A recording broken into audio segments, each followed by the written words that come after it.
റാണികോവിൽ എസ്റ്റേറ്റിലെ ബദൽ പ്ലാന്റേഷൻ വക എസ്റ്റേറ്റ് ലൈൻസിൽ കൈക്കുഞ്ഞും കുടുംബവും ഇരുട്ടിലായിട്ട് 9 മാസം. ദുരിതത്തിലായി ഇടുക്കിയിലെ തോട്ടം തൊഴിലാളി കുടുംബം.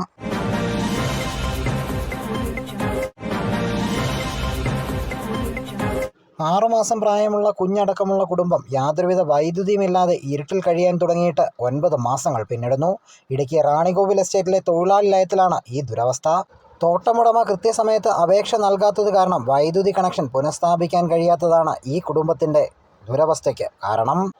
ബദൽ പ്ലാന്റേഷൻ റാണികോവിൽ എസ്റ്റേറ്റിലെ സ്ഥിരം തൊഴിലാളികളായിരിക്കുന്ന ബാലകൃഷ്ണനും പളനിയമ്മയും താമസിക്കുന്ന ലയമാണ് കഴിഞ്ഞ നവംബർ മാസത്തിൽ തീപിടുത്തത്തിൽ പൂർണ്ണമായും കത്തിനശിച്ചത്.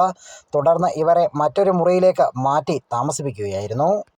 നവംബർ 23-ാം തീയതിയാണ് ഞങ്ങളുടെ വീട് പൂർണ്ണമായിട്ട് കത്തി നശിക്കുന്നതെന്ന് പറഞ്ഞാൽ നമ്മുടെ വീടല്ല, അടുത്ത വീട്ടിലെ, അത് നമ്മുടെ വീടിനെ ഭാഗികമായിട്ട് തന്നെ ബാധിച്ച സമയത്ത് നമുക്ക് കമ്പനിയോട് വീട് ചോദിച്ചപ്പോൾ അപ്പം ആരും വന്നില്ല. അപ്പോൾ ഞങ്ങളുടെ അടുത്ത വീട്ടിലെ ഒരു ചേച്ചി പറഞ്ഞു, ഞങ്ങളുടെ വീട്ടിൽ ആളില്ല, നിങ്ങൾ അവിടെ പോയി താമസിച്ചോ എന്ന് പറഞ്ഞു. അങ്ങനെയാണ് സാധനങ്ങളൊക്കെ വാരി അപ്പുറത്തെ വീട്ടിൽ ഞങ്ങൾ ഇടുന്നത്.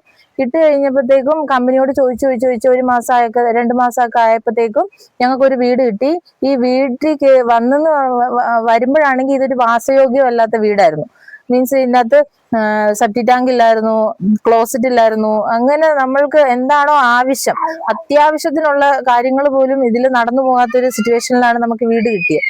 ഇത് നമ്മൾ കാശ് ചെലവാക്കി തന്നെയാണ് മൊത്തം ചെയ്തത്. അപ്പോൾ ആദ്യം തന്നെ ഞങ്ങൾ പറഞ്ഞിരുന്നു ഇതിൻ്റെ അകത്ത് വൈദ്യുതി ഇല്ല, അല്ലെങ്കിൽ ഇത് എത്രയും പെട്ടെന്ന് ശരിയാക്കിയാലേ ബാക്കി കാര്യങ്ങൾ ശരിയാക്കാൻ പറ്റുള്ളൂ എന്ന് പറഞ്ഞപ്പോൾ അവർ പറഞ്ഞു, നിങ്ങൾ വയറിങ് വരെ നടത്ത്, എന്നിട്ട് ഞങ്ങൾ ചെയ്തു തരാമെന്ന് പറഞ്ഞു. അപ്പോൾ ഇതുവരെയൊക്കെ നമ്മൾ വയറിങ് നടത്തി, അതിന്റെ ബില്ലും ഉണ്ട്, ബില്ലുകളെല്ലാം സൂക്ഷിച്ചോ, ഞങ്ങൾ കമ്പനി കൊടുത്ത് പൈസ തരാമെന്ന് പറഞ്ഞവര് ഇന്ന് വരെ അതിന്റെ ഒരു നടപടിയും ഞങ്ങൾക്ക് കിട്ടിയിട്ടില്ല എന്ന് മാത്രമല്ല, അവിടെ പോയിട്ട് നമ്മൾ എന്തെങ്കിലും ചോദിച്ചാൽ ഇപ്പൊ തരാം, അല്ലെ ചെയ്തു തരാം, അല്ലെ പിന്നെ തരാം, ഇതല്ലാതെ അവരുടെ വേറെ ഒന്നും ഇല്ല, ഇപ്പൊ ചെയ്തു തരാം, ഇന്ന് ആള് വരും എന്നൊന്നും പറഞ്ഞിട്ടില്ല.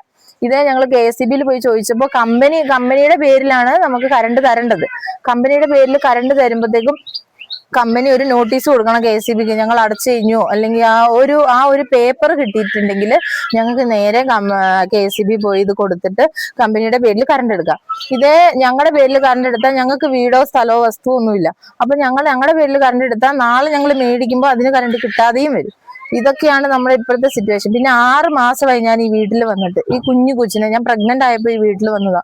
ഇപ്പൊ കൊച്ചിന് 7 മാസമായിട്ട് ഞങ്ങൾക്ക് ഈ വീട്ടിൽ കറണ്ട് ഇല്ല. മഴയായി, അങ്ങോട്ടും ഇങ്ങോട്ടും പോകാൻ പറ്റാതെയായി. എന്നിട്ട് ഞങ്ങൾ ഇരുട്ട് വീട്ടിൽ, അപ്പുറത്തെ വീട്ടുകാര് ഒരു ബൾബ് ഇടാൻ കറണ്ട് തരും. അവരോട് നമ്മൾ എത്രയാണെന്ന് ചോദിക്കുകയാണ് നമ്മുടെ കാര്യങ്ങൾ. അപ്പൊ എത്രയും വേഗം ഒരു കറണ്ട് തരാനുള്ള സൗകര്യം അത് ചെയ്തു തന്നിട്ടുണ്ടെങ്കിൽ അത്രയും ഉപകാരപ്പെടും.